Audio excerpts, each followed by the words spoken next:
So we've reached the stage of the game where we have all of our flat duct in, our round duct in, our small duct is in. This is located where we want it to be.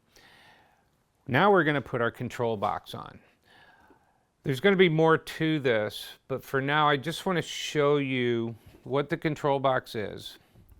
And basically, when we're putting this on, we want to make sure that we can service this. That when the guy down the road comes in and he needs to change something, or if we need more airflow, or let's say there's just a bad wire or something and we need to replace a piece of low voltage wire.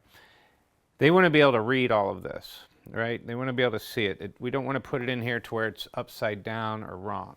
So what Unico has provided is, in this case, we have knockouts for the electrical for this pigtail here to go through.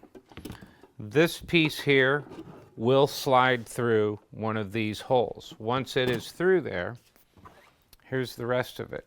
This connects back to that, and then this will connect to your air handler and coil. So that's your low volt, or that's your electrical. We will go into that in a later video.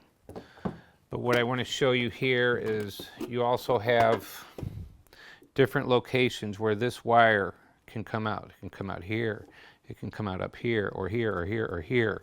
Same thing on the bottom. You got 4 more locations. Unico has made it very easy. You have a knockout there. This could go there. This could go over into here because of this knockout. You got 2 holes up here, one here, one here.